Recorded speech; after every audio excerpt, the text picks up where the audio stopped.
Pues hermanos, se volvió a acabar el año, llegamos, este es el último domingo, mañana el último día, pero hoy llegamos al final de un año más, y estamos ya, ¿verdad? El martes entraremos a un año nuevo. Y yo quiero preguntarles, hermanos, cuando estamos en esta transición de un año a otro, hermano, ¿tú en qué pones tu confianza? ¿Qué has logrado? ¿Qué has logrado hasta este momento? ¿Qué lograste durante todo este año que te permita afrontar con confianza el próximo año? Es más, ¿qué buscarás en este año nuevo para que te sientas seguro? ¿Qué vas a hacer? Y cuando encuentres esas cosas, cuando haya esas situaciones que te hacen sentir seguro o en paz, confiado, ¿cómo respondes? ¿Cómo respondes a esas cosas? ¿En qué están basadas esas cosas en las que tú puedes poner tu seguridad?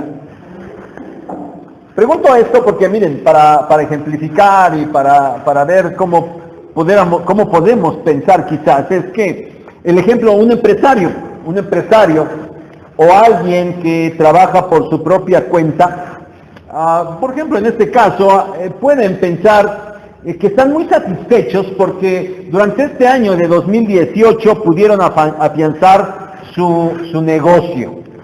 Todos los empresarios, los directores de las empresas, ustedes que trabajan o han trabajado en alguna empresa, cada que llega la comida de fin de año, siempre el director, ¿verdad? El discurso, siempre dicen cada año lo mismito, ¿verdad? Ha sido un año difícil, pero hemos podido superarlo y vamos a seguir el próximo año. Y bueno, ahí empiezan con su mismo discurso año tras año tras año. Pero es que es verdad, o sea, esto también es cierto. Los empresarios que trabajan por su cuenta van avanzando y a su trabajo, a su quehacer, le empiezan a dar cierta solidez, empiezan a afianzarse, han formado una estructura y han podido avanzar de tal manera que esa estructura y todo eso que han hecho les permite pensar que en 2019 van a estar bien con su trabajo, van a poder seguir avanzando e inclusive van a seguir creciendo. Bueno, eso puede ser de un empresario, de alguien que trabaja por su cuenta, alguien que es empleado puede decir, bueno, pues he trabajado bien durante este año, mi trabajo me ha respaldado, yo lo he hecho bien, mis jefes están complacidos con mi desempeño y segurito que el próximo año yo voy a tener trabajo seguro, no me van a correr de aquí, pase lo que pase, y seguramente que hasta me podrían promover de puesto, ¿verdad? Entonces lo que he hecho hasta ahora me da la base suficiente para poder continuar. Un estudiante, por ejemplo, pudiera pensar, bueno, pues se acabó, llegaron las vacaciones de diciembre, se terminó el semestre y bueno, yo no debía ninguna materia. Terminé limpiecito de materias. Bueno, pues eso me da solidez para poder empezar el 2019 sin ninguna carga. Bueno, a lo mejor alguien por ahí debe una, ¿verdad? Una materia. Bueno, 2. ¿O más? 3. No, ya no, ¿verdad? Bueno, y podrán pensar, bueno, sí, híjole, me costó trabajo, pero tengo estas materias, pero voy a hacer esto, voy a tomar tal curso, voy a ir los sábados, lo que sea, ya tengo planeado para que pueda ponerme al corriente y 2019, de verdad que voy a terminar sin ningún problema la escuela. Y otros podrán decir, bueno, pues ya es el último jalón, voy al último año en este 2019 y ya voy a terminar. Otro pudiera decir, no, pues ya voy a hacer mi servicio social. Otro pudiera decir, me voy a titular este año y entonces sí, lo que me espera por venir, pues es un trabajo seguro, seguramente podré obtener un buen empleo y entonces me afianzaré en mi vida. La gente puede pensar de esta manera, pero tú, mi hermano, ¿cómo miras el 2019? ¿Tú cómo lo miras? ¿Qué tienes en este momento? Al terminar 2018, ¿qué tienes que te haga sentir confiado en ese año que viene? ¿Qué tienes? Pero en todo esto, hermano, yo quisiera preguntarte, ¿Dios está presente en eso que estás pensando, en eso que estás considerando? ¿Dios está presente? ¿Estás consciente de lo que Dios te ha dado? Y cuando te pregunto que si estás consciente de lo que Dios te ha dado, ¿eso lo estás relacionando con lo que acabo de decir? Estudios, trabajo, solidez. ¿Lo relacionas con eso cuando te pregunto? ¿Cómo reaccionas a eso que te da seguridad y solidez para el próximo año? Sin duda, mis hermanos, que como cada que acabamos un ciclo de tiempo, ¿verdad?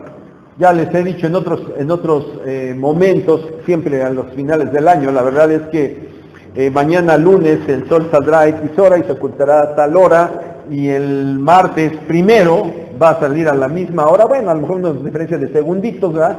Y se va a ocultar a la misma hora. En realidad el lunes y el martes no tendrían mayor diferencia de día.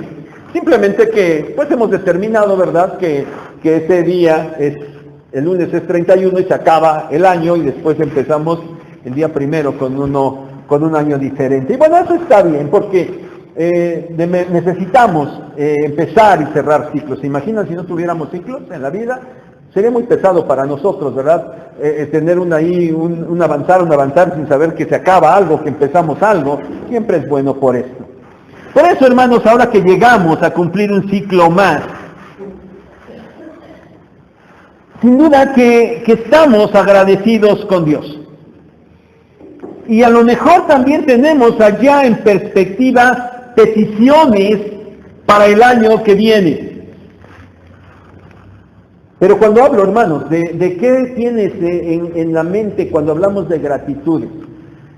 ¿Y qué tienes en la mente cuando hablamos de tus peticiones?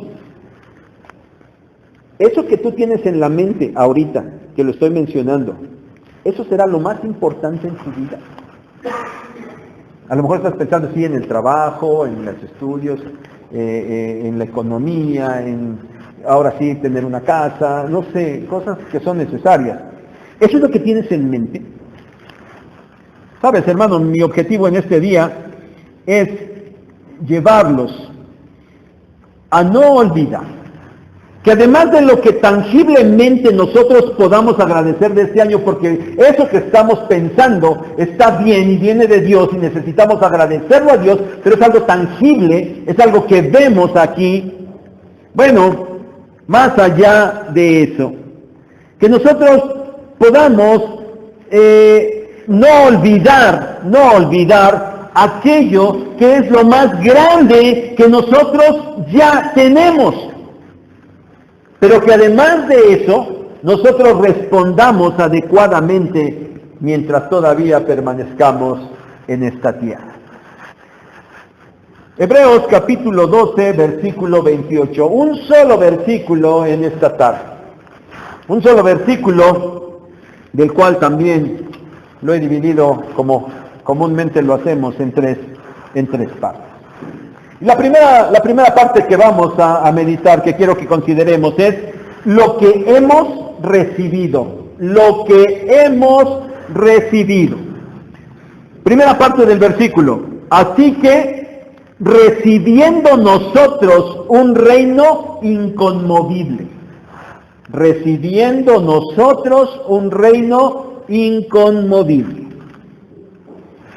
Carta a los Hebreos. Bueno, ya el título no pertenece ahí al texto, ¿verdad? Se le han puesto durante los años de la iglesia.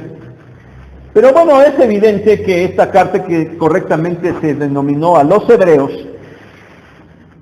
cuyo autor, que no sabemos quién es, que si Pablo, que si Bernabé, que si Apolos, que si...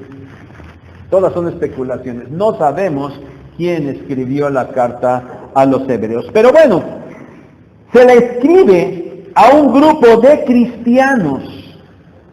Por eso lo sabemos por la misma carta, un grupo de cristianos provenientes del judaísmo.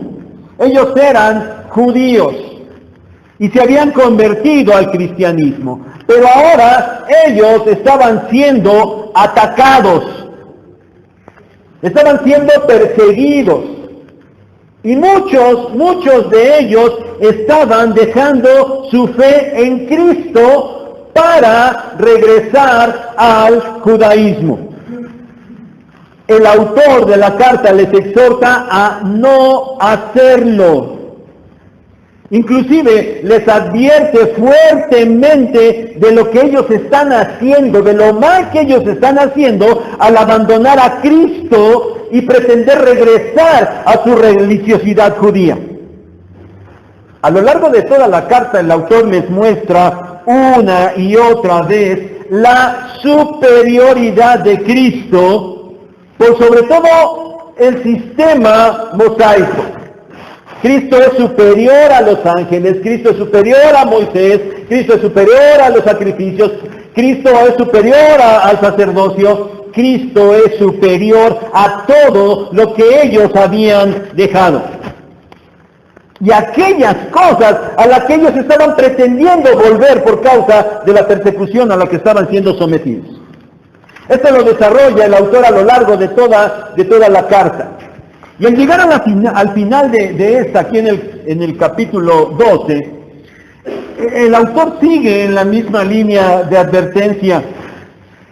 Ahora él lo ejemplifica marcando la diferencia que hay entre el antiguo pacto y el nuevo pacto. Y habla acerca del monte Sinaí y del monte Sión. Los versículos anteriores al 28 que estamos considerando nos hablan de esto, pero quiero que estemos en contexto. Sinaí, el monte Sinaí representa el antiguo pacto, aquello en lo que los judíos ya convertidos habían confiado hasta la llegada del Señor Jesucristo. Era obvio que la inmensa mayoría del pueblo judío seguía todavía confiando en ese antiguo pacto representado por Sinaí. Ahora, el autor dice en estos versículos que la manifestación de Dios en Sinaí había sido realmente impresionante, hasta espantosa para el pueblo. Aquel monte, al monte Sinaí, el pueblo no podía acercarse, no debía acercarse, porque ya sabían que si llegaban y lo tocaban ellos iban a morir. De hecho, ni siquiera querían hacerlo. Ellos habían quedado totalmente impresionados de ver allí la manifestación poderosa de Dios, de tal manera que le dijeron a Moisés: ¿sabes qué? Ya no queremos ni siquiera oír la voz de Dios, ve tú mejor, habla con Él, y lo que Él te diga, viene si nos lo dices y nosotros lo hacemos. Eso había pasado en el monte Sinaí con ese antiguo pacto. Pero ahora, los que ya habían creído en Cristo como el Mesías esperado, ellos habían entrado al nuevo pacto, representado por el monte Sión. Y allí en los versículos 22 al 24 describe estas cosas el autor como la ciudad del Dios vivo, Jerusalén la celestial, en la cual estaban en la compañía de muchos millares de ángeles y en la congregación de los primogénitos que están inscritos en los cielos. Les dice que se habían acercado a Dios, el juez de todos, a los espíritus de los justos hechos perfectos, a Jesús, que era el mediador de ese nuevo pacto a través de su sangre. Y en el verso 25 viene la advertencia. Y la advertencia era que no desecharan al que ahora les estaba hablando. Porque dice, allá en Sinaí, desecharon al que les había hablado desde la tierra, a través de ese antiguo pacto. Y esos que habían desobedecido habían padecido las consecuencias, serias consecuencias. Bueno, ustedes saben, aquel pueblo, aquella generación desobedeció, estuvo vagando por el desierto hasta que toda esa generación murió y no pudo entrar a la tierra prometida. Ahora les está diciendo que si aquellos que habían escuchado estas cosas por su desobediencia habían padecido las consecuencias, mucho menos, dice, ustedes que están oyendo al que les habla desde el cielo, van a ser librados si ustedes también desechan al que les está hablando y retroceden. El autor de Hebreos les advierte que Dios ahora removerá las cosas tanto en la tierra como en el cielo. Y les recuerda, antes había advertido removiendo solamente la tierra. Dios hablaba y había aquel monte se estremecía con la voz de Dios, allá en el Sinaí. Pero ahora dice, llegaría el momento en el que Dios no solo removería la tierra, sino también el cielo. ¿Qué significaba esto? Bueno, el autor nos lo explica ahí de manera sencilla. Dice que esto está tomado, la referencia está tomada del libro del profeta Ageo, en el capítulo 2, versículo 6. Y él dice, explica, que esto quería decir que serían removidas todas las cosas creadas. Todo lo creado sería removido. Y entonces quedarían solamente las cosas inconmovibles. ¿Cuáles cosas inconmovibles? Las celestiales. Las que acaba de mencionar. Aquel lugar al que le había llamado la ciudad de Dios, la Jerusalén celestial, la congregación de los primogénitos, los millares de ángeles. Esas cosas celestiales eran las inconmovibles, las que iban a quedar una vez que Dios removiera las cosas de la tierra y las del cielo. Es decir, aquello a lo que querían regresar los receptores de esta epístola, finalmente serían quitados. Ellos confiaban en la ley, ellos confiaban en los mandatos de Moisés, en los ritos culticos, y todo eso iba a ser quitado. Esas cosas en las que ellos pretendían seguir confiando, esas no perdurarían. Solo quedarían las cosas que ahora, en la condición en que ellos estaban confiando, eso sí iba a quedar, las cosas celestiales. Porque lo que ahora ellos tenían era muchísimo mayor de lo que ellos tenían anteriormente. Aquellas cosas en las que ellos querían regresar y pretendían volver a confiar en esas cosas. No, ahora ustedes confían en algo que es muchísimo mayor. Esas eran las cosas inamovibles que habían recibido. Y hermanos, ahora necesitamos nosotros reflexionar de la misma manera. Debemos entender la enorme supremacía de las cosas celestiales en las cuales nosotros hemos creído. Porque eso es mayor que cualquier otra cosa. Eso es mayor que la antigua fe de muchos de ustedes basados en un sistema religioso falso. ¿Verdad? Ustedes vienen de otra fe, ¿verdad? Bueno, lo que ahora poseen es infinitamente superior a lo que antes creían. Pero no solamente esto, porque también eso que nosotros tenemos es muchísimo mayor que cualquier cosa material e inclusive cualquier cosa social en la que uno pudiera confiar. Lo que nosotros ya tenemos es infinitamente mayor. Algunos quizás tengan más esperanza en lo que hacen para tener una vida segura.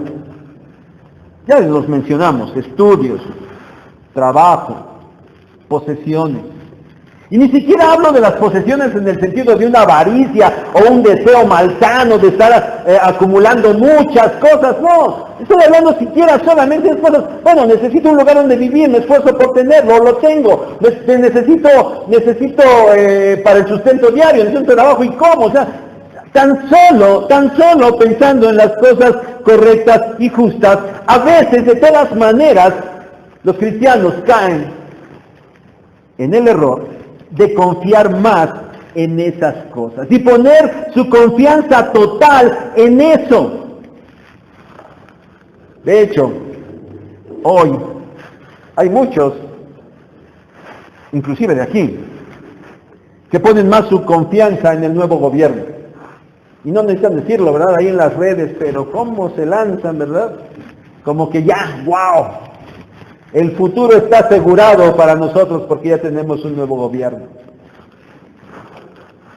Si alguien pretende eso, está totalmente equivocado. Porque llegará el día en que Dios removerá todas esas cosas y solo quedarán las cosas espirituales. Nuestra propia salvación, el cielo, nosotros estando eternamente en la presencia de Dios, en la presencia del Señor Jesucristo. Ese reino, esa nueva Jerusalén, esos cielos nuevos y esa tierra nueva, es lo que va a ser inamovible. Y todo lo demás, en lo que ustedes pretendan poner su confianza, va a ser desechado. Y si yo les preguntara a cada uno, no, si yo confío en el cielo, yo tengo fe en aquello, sí, de palabra lo decimos, pero somos tentados a confiar más en lo que ahora se tiene y en lo que ahora se ve. Y esa es la advertencia, hermanos, a no poner más confianza en lo actual, en lo visible, en lo terrenal, sino poner nuestra confianza en lo que ya tenemos, en lo celestial, en lo eterno. Todo lo material será removido. En realidad, hermanos, en realidad, lo único que va a perdurar es lo único que nosotros tenemos. Son las cosas celestiales, ese reino inconmovible del cual Dios ya nos ha hecho partícipes. Eso es lo único que tenemos que va a perdurar.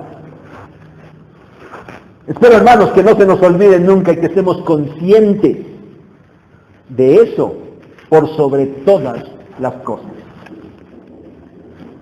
Pero ahora hay que tener una respuesta a eso. Tenemos que mostrar una respuesta de gratitud. Versículo 28, otra vez, cuando estamos en ese nada más. Así que recibiendo nosotros un reino inconmovible, tengamos gratitud. Así sencillo, 2 palabras solamente, para que el autor muestre la exhortación. Dado que aquellos judíos a los que les está hablando habían recibido algo inconmovible, ellos no podían quedar sin ninguna reacción.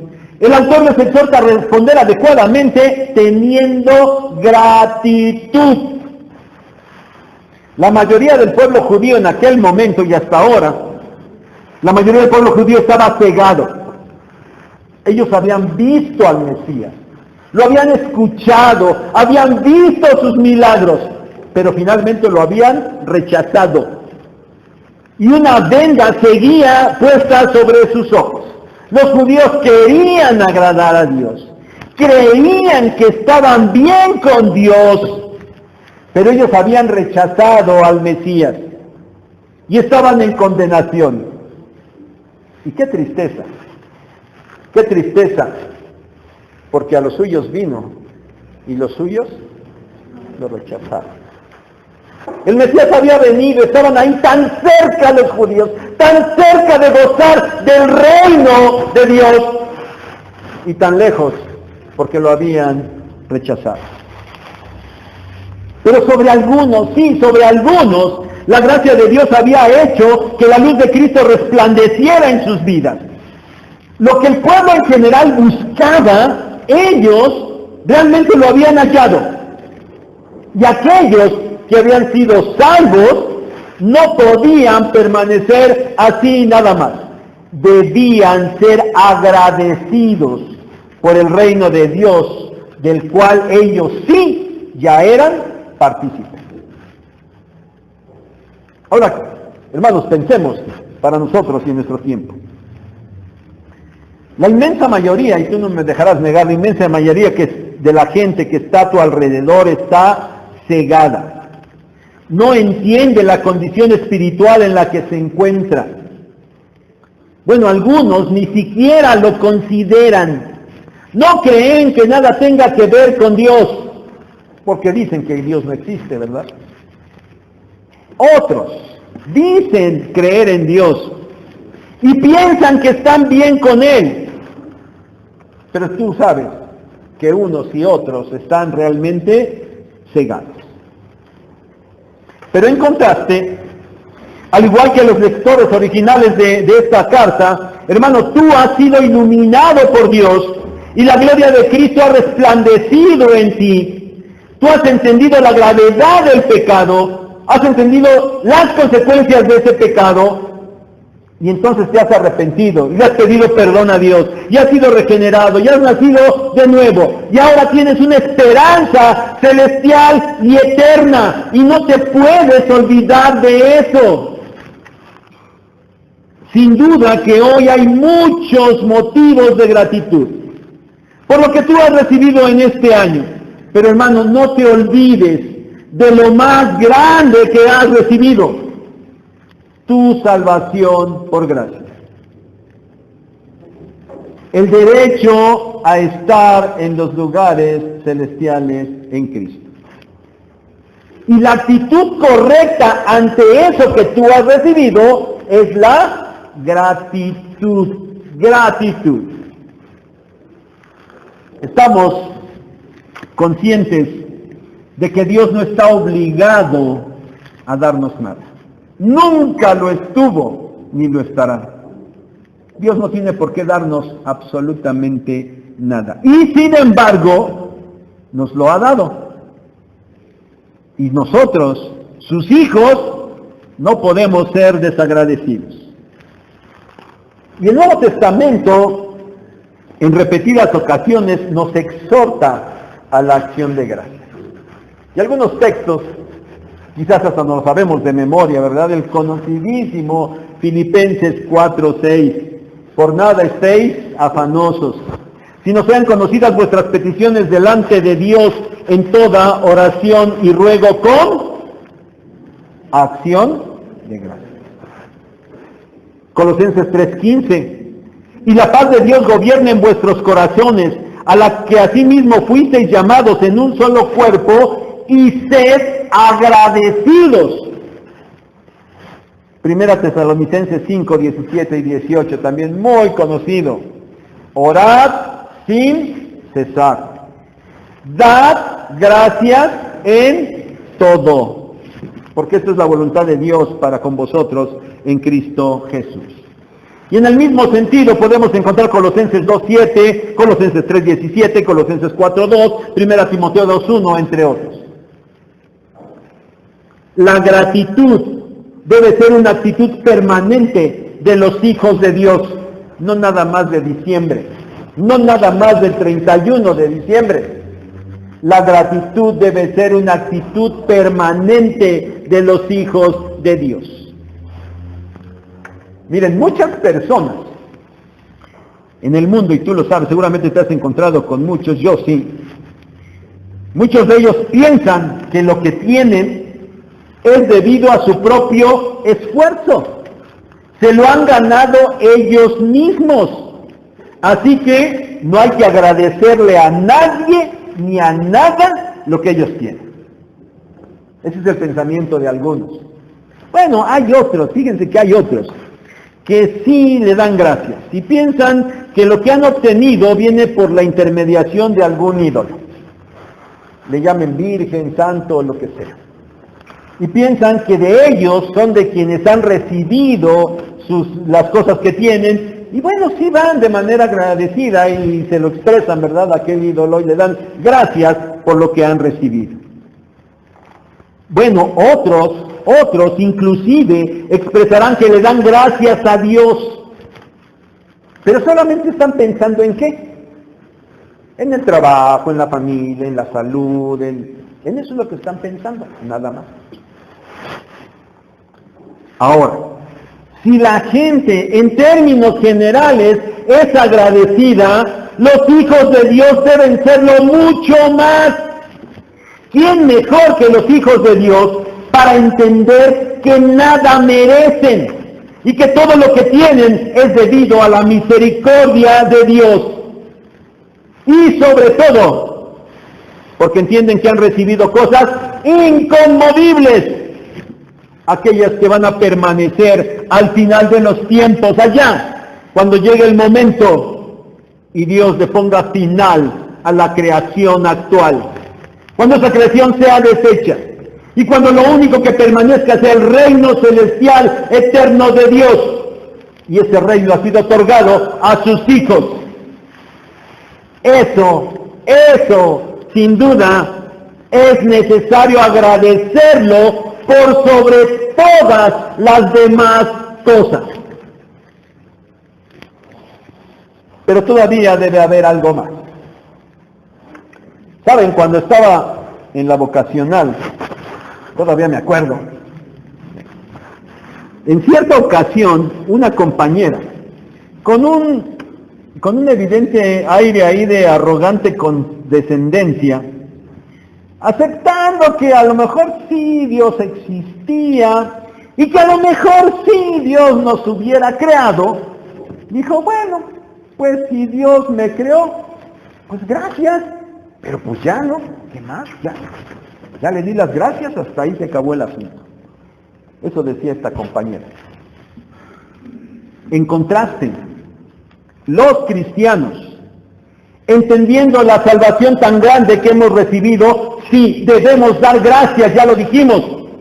Y termina el verso 28, mediante ella, mediante la gratitud, sirvamos a Dios agradándole con temor y reverencia. La gratitud debe producir servicio a Dios. ¿Qué significa eso de servir a Dios? Bueno, tiene tres aspectos. La palabra servir hace de manera básica, de manera primaria, hace referencia a la adoración cúltica, a los elementos externos de la adoración, de venir a alabar a Dios, así como estamos ahorita aquí. O sea, en primer lugar, servir a Dios hace referencia a esta adoración cúltica. Pero incluye la correcta actitud interna que solo se puede producir a través de una verdadera comunión con Dios. Sí podemos venir a alabar, pero pues nada más lo hacemos por costumbre, como ya les decía hace 2 semanas. Pero servir a Dios es venir a alabarlo porque de manera interna hay una verdadera comunión con Dios. Pero no se queda allí el asunto del servicio, porque esto se va a complementar incuestionablemente con la obediencia a Dios. Vengo, le alabo porque hay una verdadera comunión con Él, pero además le obedezco en todo lo que Él manda. Eso, que quede claro, eso significa servir a Dios. Y si estamos pensando en esto, porque esto es, entonces ese servicio, dice aquí el verso 28, debe ser agradable a Dios. Hermano, por favor entiende esto. Tienes que servir a Dios, pero que le agrade a Él. No es como el pretendido adorador quiera o pueda. Es como Dios lo ha establecido, porque esa es la manera en la que a Él le agrada. Y déjame ponerte un ejemplo del Antiguo Testamento. Un ejemplo que resulta ser fuerte y drástico, pero para que estemos bien conscientes de él. Allá en el Antiguo Testamento, en el libro del Éxodo y en el libro del Levítico, después lo repiten en Deuteronomio, bueno, tú sabes que en esta parte Dios estableció la manera en la cual y cómo debería ser adorado. Entre una de esas muchas cosas, había el asunto del incienso. En la parte cúltica, había que ofrecer incienso. Pero Dios había determinado, Éxodo capítulo 30, versículos 34 al 38, Él había establecido exactamente cómo debería ser preparado ese incienso. Y ustedes ven, están las cantidades, perfectamente establecido. Dios dijo, me vas a adorar, vas a ofrecer incienso, pero el incienso tiene que ser de esta manera. Un poquito más adelante, Levítico capítulo 10. Los hijos de Aarón pretendieron alabar a Dios y pusieron en sus incensarios un incienso que no correspondía al que Dios había establecido. Y allí en Levítico 10 encontramos que eso es llamado fuego extraño. Y ustedes saben la historia, ¿verdad? ¿Qué le pasó a los hijos de Aarón? Cayeron fulminados en ese momento.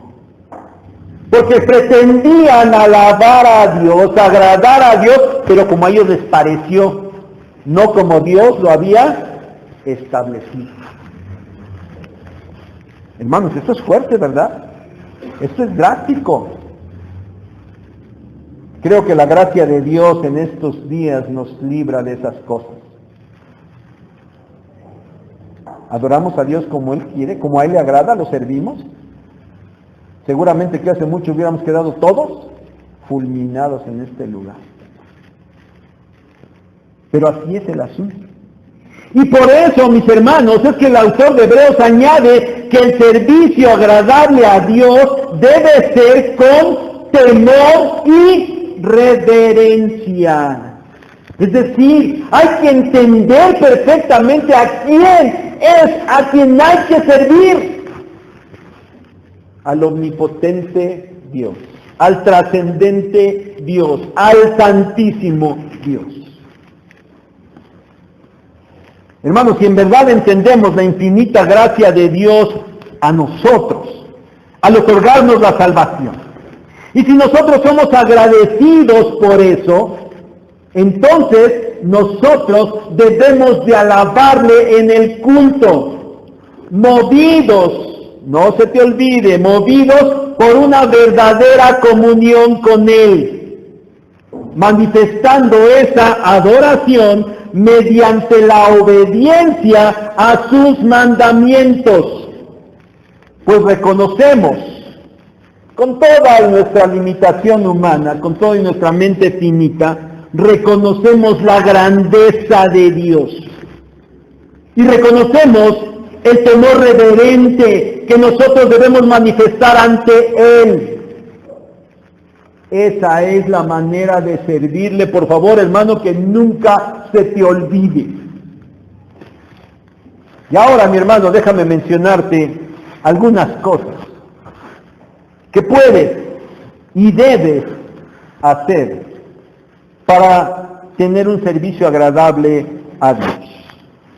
Cosas que debes empezar a hacer o que tal vez debes corregir. Y no voy a regañar a nadie, por favor, ¿sí? Porque ya nos van a... O terminan, y ahora sí nos regañan.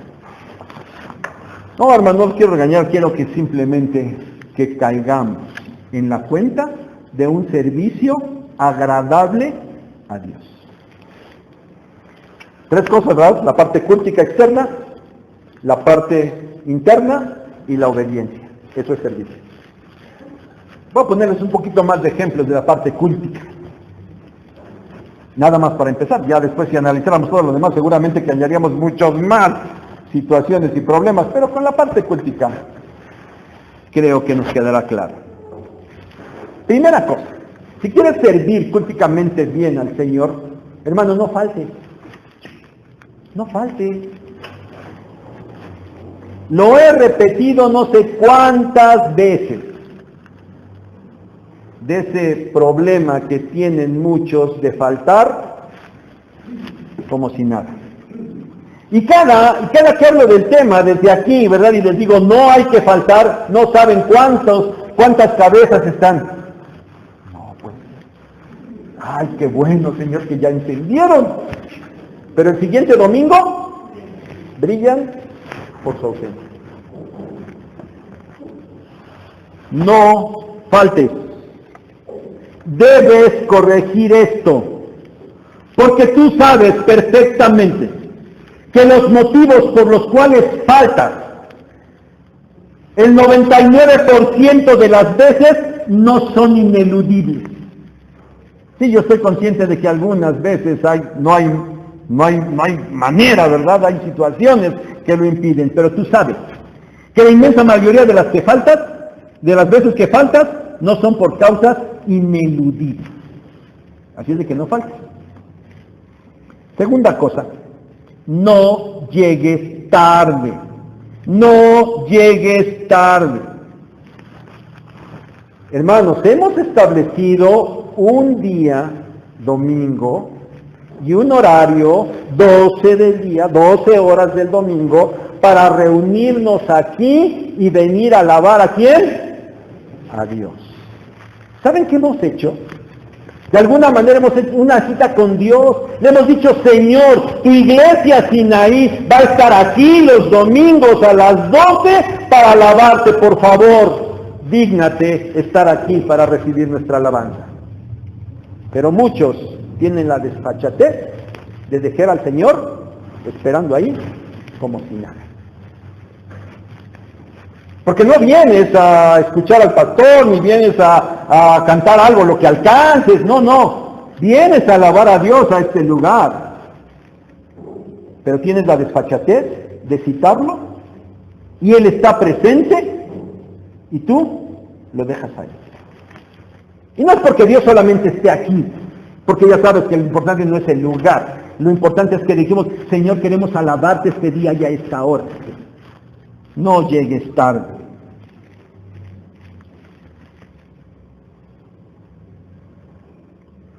No te duermas. No te duermas. Hay una ilustración de esas clásicas donde se dice, ¿verdad? No sé si sea falsa o verdadera, no lo sé, pero es muy buena. Se dice que un pastor un día le dijo a su congregación, o dijo cuando la congregación estaba durmiendo, dijo el pastor, yo prefiero tenerlos dormidos aquí que despiertos en otro lado. Bueno, no sé si alguien lo dijo en realidad, pero para nosotros no aplica. Mi hermano Joel y yo los queremos tener aquí y despiertos. ¿Vale? No te duermas. Yo te pregunto, si estás en tu trabajo, en una junta importante, donde estén tus jefes, ¿qué tú estás en la junta y ya estás cabeceando? Si estás en la escuela, y está la clase y llega el director, ¿qué? ¿Está el director y ahí están en la clase y tú estás durmiendo? ¿Por qué? ¿Por qué? Si estás en la presencia de Dios, te estás durmiendo. ¿Por qué?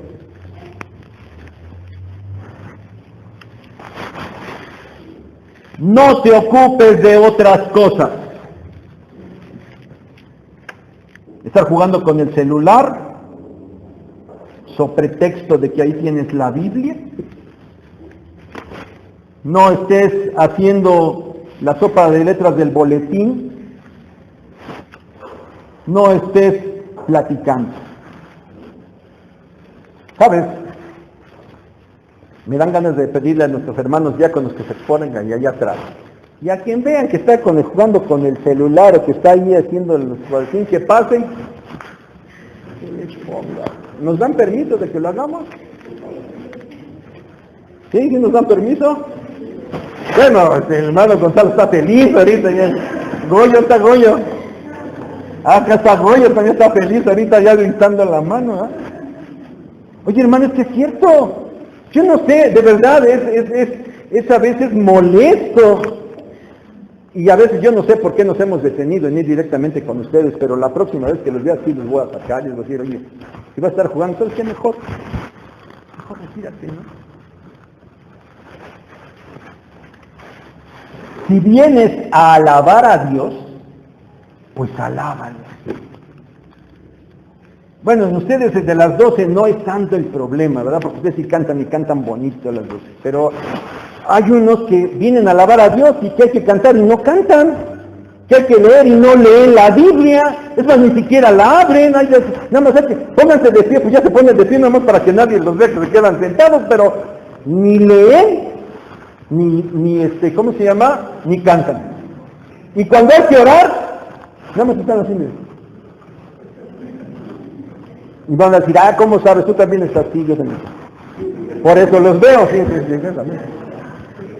Pero tenías que tener material para predicarles hoy, ¿no? Si no, ¿cómo? Pero ahí están, y el clásico, ¿verdad? Ahí están pajareando. Y cuando escuchan que el que está dice, en el nombre de Cristo Jesús, ya se ponen. Porque ya saben que entonces ya la oración se va a acabar, ¿verdad? Y entonces cuando todos digan amén y abran los ojos, ellos también, ¿verdad? Hermanos, si vienes a alabar a Dios, alábalo. Y hermanos, esos son solamente unos detalles de lo que tienes que hacer para servir a Dios en la parte cúltica de tal manera que le agrades. Pero también te decía que tiene que ver con lo interno. Hermano, tienes que venir con la actitud correcta. Ya lo prediqué hace 2 semanas. Puedes estar aquí tan solo por cumplir con tu religión. Pues soy cristiano, voy a una iglesia cristiana, pues tengo que cumplir con lo que me dicen allí en la iglesia cristiana, hay que ir, pues vengo. No importa que llegue a media predicación, al fin que el caso es cumplir. No, tienes que venir con la actitud correcta. Porque cuando tú vengas con la actitud correcta, que nace de tener una verdadera comunión con el Señor todos los días, entonces tu deseo va a ser de verdad venir a alabarlo. Y de venir a alabarlo junto con todos tus hermanos. Y entonces sí, ni faltarás, ni llegarás tarde, ni estarás distraído, ni estarás entrando y saliendo, ni nada de muchas otras cosas más. Porque lo estás haciendo de manera correcta, porque tienes una verdadera comunión con el Señor. Cuando sea así, nada de lo que acabo de decir aplicaría. Tienes que basar tu alabanza, tu culto externo, de una verdadera comunión interna. Pero decíamos que también tiene que ver con el resto de la semana, porque el servicio a Dios no se limita al día domingo. Este día y este horario solo corresponde al servicio cúltico, pero el servicio agradable a Dios implica obediencia. Así que, mi hermano, durante toda la semana debes vivir en obediencia y santidad. Eso es servir a Dios. Alguien me dice, es que yo quiero servir, yo quiero hacer algo. Pues vive la semana en obediencia, vive la semana en santidad y predica el Evangelio. Que nadie de los que estén a tu alrededor pase por tu vida sin escuchar el mensaje de salvación. Tienes que dar testimonio con tu vida, Nada de lo que hagas debe vituperar el nombre de Cristo ni del Evangelio, nada. Pero también debes dar testimonio con tu boca. No, pues yo nada más me porto bien y ya, o hago bien, No, también díceselos. Tienes que hacerlo. Esa, hermano, es la manera correcta de servir al Señor durante la semana. Pero el último ejemplo que quiero ponerles, hermano, si te corresponde participar en un ministerio dentro de la iglesia, hazlo bien, hazlo bien. Así es de que maestros, músicos, directores de culto, líderes, evangelistas y todo aquel que realice un ministerio, háganlo bien. Esfuércense por hacerlo siempre bien. Aquí no se trata de pues como sea. Tú no puedes argumentar, es que Dios conoce mi corazón, porque efectivamente lo conoce y sabe que lo puedes hacer mucho mejor. ¿Qué no estás poniendo todo el esfuerzo? Sí, no puedes decir Dios conoce mi corazón. Y no me vengas a decir con que, ¿sabes qué? Ni lo hago para ti. Y no me digas eso porque tienes razón, exactamente no lo vienes a hacer ni para mí ni para nadie. Pero el argumento es, qué? No me digas nada porque yo no lo hago para ti, lo hago para Dios. Ándale, precisamente por eso. Porque lo haces para Dios. Y deberías de hacerlo bien, perfectamente.